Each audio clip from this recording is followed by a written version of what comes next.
Ang alamat ng Pilipinas.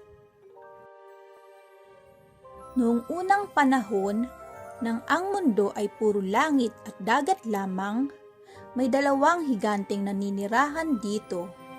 Ang pangalan nila ay Amihan, ang higante ng kalangitan, at Alon, ang higante ng karagatan.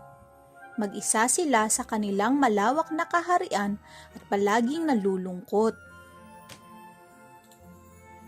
Isang araw, nagkasundo silang magkita.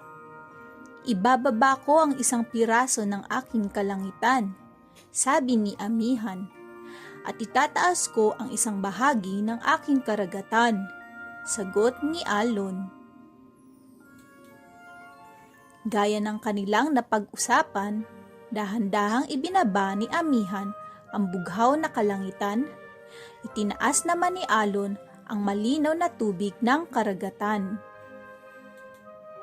Sa kanilang pagtatagpo, naggalak sila, ngunit ang kanilang pagsasama ay lumikha ng malaking alitan. Nagtalo sila kung sino ang dapat mamuno sa bagong espasyo ng kanilang nilikha. "Ako dapat!" sigaw ni Amihan. "Hindi, ako!" giit ni Alon. Sa kanilang galit, kumuha si Amihan ng malaking bato mula sa kalangitan. Inihagis niya ang mga ito pababa ng buong lakas. Hindi nagpatalo si Alon. Sinalubong niya ang mga bato ng malalakas na hampas ng kanyang mga alon na siyang nagwasak sa mga ito. Ang mga bato ay nadurog sa libo-libong piraso, malalaki at maliliit.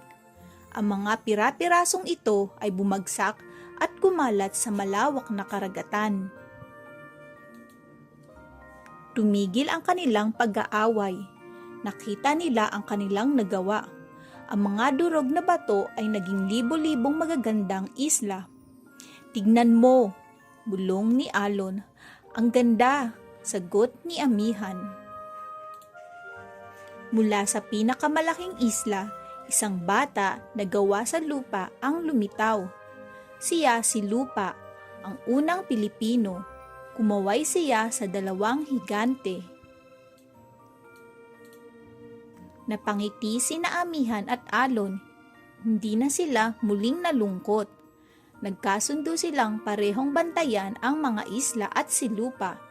At doon, nagsimula ang kwento ng Pilipinas.